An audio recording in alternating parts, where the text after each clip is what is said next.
Субботним утром, когда солнце еще медленно вставало за горизонт, окутывая город мягким светом, Артём тихо подошел к спальне своей дочери Эмилии. Он прекрасно понимал, что его задача не просто проконтролировать ее пробуждение, а сделать нечто очень важное для ее развития, для их с Наташей семьи, для самой девочки. Артём осторожно открыл дверь и вошел внутрь, стараясь не разбудить маленькую спящую Эмилию. Она лежала в кроватке, свернувшись в мягкий клубочек, и казалась еще более беззащитной и хрупкой, чем обычно. Он сел рядом с кроваткой и, поместив руку на ее маленький поясок, тихо проговорил ей: «Доброе утро, моя солнышко». Его сердце было полно нежности и нежданной тревоги.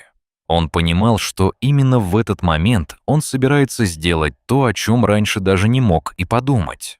Почему-то его руки дрожали. В голове мелькали мысли о том, насколько важна эта сцена, насколько много всего зависит от этого шага.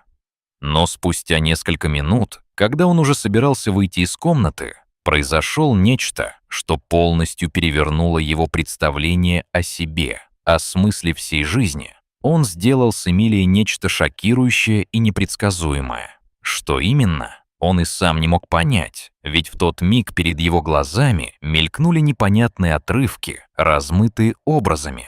Он не думал, он просто сделал. И тут же подумал, а что если кто-то все это запечатлел? В этом месте, о котором мало кто знал, была установленная камера. Устройство, которое могло зафиксировать все, что происходило внутри их дома. Когда позже Наташа, его жена, в слезах просматривала записи, она не могла поверить своим глазам. Все произошло будто бы в каком-то кошмаре и в то же время в настоящей жизни, которая теперь казалась беспрецедентно разрушенной. Она увидела, как ее муж, которого она всегда знала как заботливого и любящего человека, совершает что-то, что переворачивает все их представления о нем. Женщина разрыдалась. Ее сердце разрывалось от боли, от невозможности поверить в происходящее. «Ты рано, милый?» «То что-то?» — спросила она, стараясь сохранить спокойствие. Но в его глазах она увидела что-то другое. Взгляд Артёма был ледяным. Он словно обрел новую, непривычную для него хладнокровность. Он молчал. Его глаза были красные и опухшие, словно он плакал всю ночь напролёт. В его запахе чувствовался алкоголь, не слишком сильный, но достаточно заметный для Наташи, чтобы понять, что что-то случилось, что-то очень серьезное. Она чувствовала интуитивное, будто бы предчувствие катастрофы, ведь она хорошо знала своего мужа. Он никогда не садился пьяным за руль, никогда не позволял себе потерять контроль. Были моменты, когда он пил немного по праздникам, но это было редчайшее исключение. А сейчас что-то было не так. Почему? Наконец произнес Артём, его голос был дрожащим, полным неясных эмоций и боли. «Почему ты так поступила?» Его слова были просты, но внутри них затаился целый океан вопросов, страха, обвинений и недоумения. Наташа подошла ближе, попыталась обнять его, почувствовать тепло, отвести его от этого загадочного состояния. Но он отстранился, и в этот момент она ощутила всю глубину его изменений. Это было так непривычно и больно. Он никогда раньше так не реагировал, никогда не отвергал ее в такие моменты. Что же произошло? Почему он стал таким? Но вместо того, чтобы объяснить, что именно заставило его так поступить, Артём прошел в детскую, где в кроватке мирно спала их дочь Эмилия. Его лицо выступило в резкий контраст с тревогой и внутренним трепетом. Он присел рядом, погладил девочку по головке и тихо шептал: «Ты моя, я тебя так люблю, я не смогу без тебя». Его голос был полон страсти и трогательной нежности. «Эмилия!» — выкрикнул он, словно воплотив свою тревогу, свои внутренние борьба и страдания. Все с меня хватит!» — вспыхнула Наташа, уставшая от постоянного нервного напряжения, от непонимания и молчания мужа. Она чувствовала, что ситуация вышла из-под контроля. «Ты ведешь себя странно с тех пор, как вернулся домой, и ничего не объясняешь, это сводит меня с ума», — яростно говорила она, и в каждом ее слове слышалась обида, горечь и тоска. Ответ Артема потряс ее до глубины души. Он сел на кровать, запустил пальцы в волосы и с тревогой произнес: «Глеб приходил ко мне вчера в офис. Он сказал, что Эмилия не моя, а его дочь». Этот момент будто бы замер в воздухе. Каждая клеточка тела Наташи наполнилась шоком. Сердце забилось быстрее. Она не могла поверить услышанному. «Что?» — произнесла она, чуть не задохнулась. «Что ты говоришь? Это неправда. Глеб, он моя первая любовь?» Ее голос дрожал. Внутри начинался шторм эмоций и смятения. Глеб — ее первая любовь, с кем она пережила долгий, сложный роман. Об их прошлом Наташа помнила все. И светлые, и темные моменты, и те ночи, когда казалось, что они сочетаются навеки. И сейчас все вновь словно всплыло. Все их встречи, обещания и тайны. «Нет, Глеб врет, ты должен мне доверять», — с дрожью произнесла она, глядя в глаза Артему. «Я очень хочу, чтобы все было честно. Я не изменялась. Я люблю тебя. Все это ложь». В ее словах ощущалась искренняя надежда и отчаяние. Артем взял ее за руку, протянул руку за ее телефоном, и она, не раздумывая, передала ему устройство. Он открыл журнал вызовов. В течение последней недели было нечто удивительное. Десятки звонков между Наташей и Глебом, несколько сообщений. Это было не просто знакомство, это было настоящее испытание их отношений. Он глубоко вздохнул и спросил: «Все это правда? Вы и он общались за моей спиной? Все, что он сказал, правда?» Она со слезами на глазах медленно кивнула. «Да, я встречалась с ним за неделю до свадьбы. Он угрожал мне, говорил, что если я не увижусь с ним, он покончит с собой. Я пошла в бар при отеле, а потом в номер. Честно, Артём, мне было очень тяжело. Я чувствовала себя виноватой перед ним, и мне хотелось извиниться, чтобы все наладить. Но с ним у меня ничего не было. Я клянусь своей жизнью. Прости, что не рассказала раньше. Я должна была рассказывать все тебе». Она добавила, что ее чувства к Глебу исчезли. Она любит только Артема. Но внутри все-таки затаилась грызуха, тревога и сожаление о том, что она скрывала важные детали. Артем же слушал ее, сердце его трепетало. Он знал, что ситуация сложная, что доверие — нечто самое ценное в их отношениях. Он взял ее за руку и тихо сказал: «Я хочу тебе верить. Но как объяснить все это?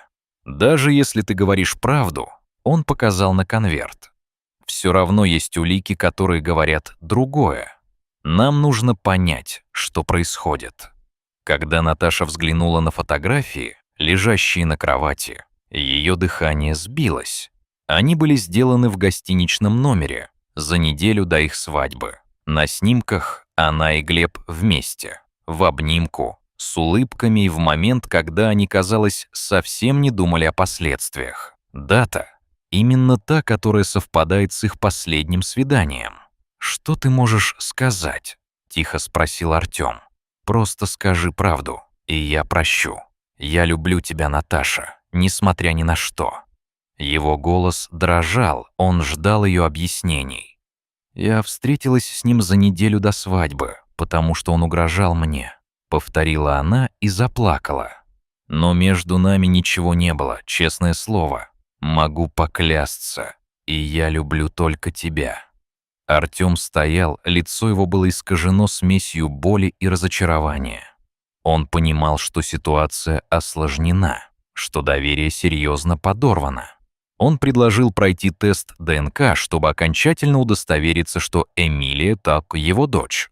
Она после первоначального сопротивления согласилась. Их ожидание результатов стало испытанием на прочность. Счастливы ли они были в этот момент? Наверное, да. Но в глубине души у каждого все еще таились сомнения и страхи.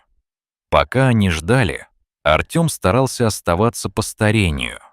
Он обещал себе и Наташе, что все будет хорошо, что любви, которую он чувствовал, ничто не сможет разрушить.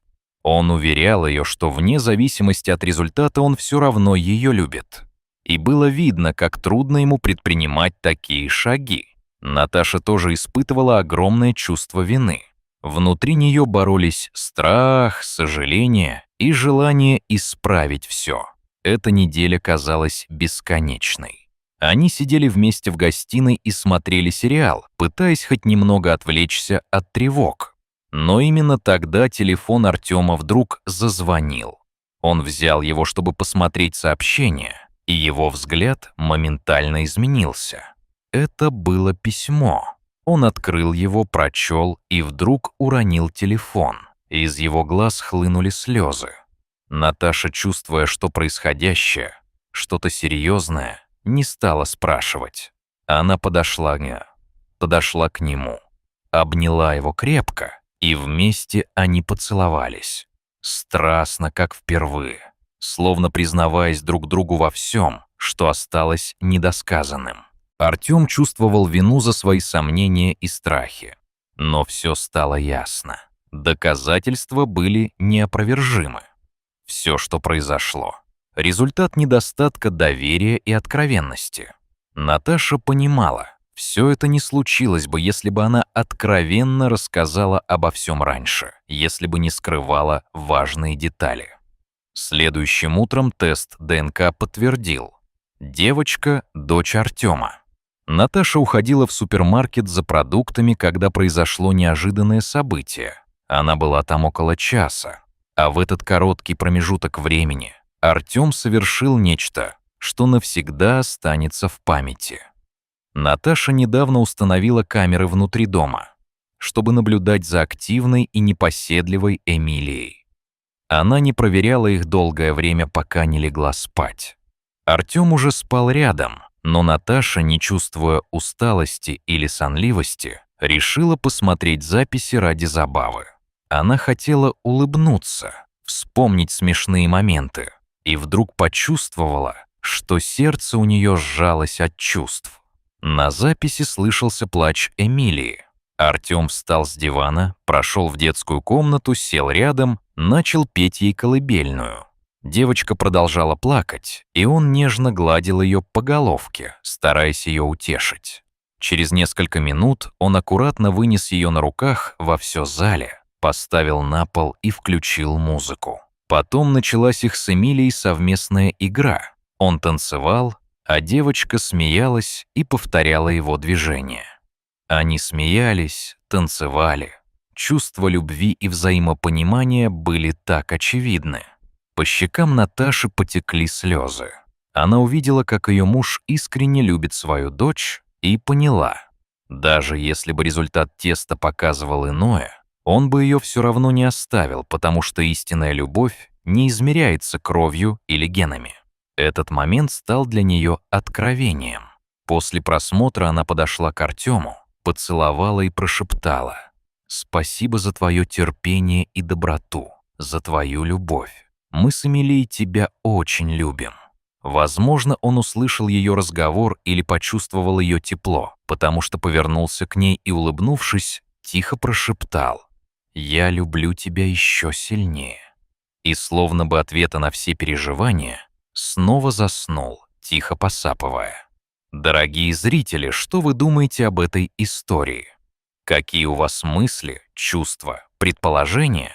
Расскажите, пожалуйста, в комментариях. Ваши отзывы очень важны. А если вам понравилось это видео, поддержите его лайком. Подпишитесь на наш канал, чтобы не пропустить новых историй. До свидания и будьте внимательнее к самым близким людям. Ведь любовь — это самое ценное, что у нас есть.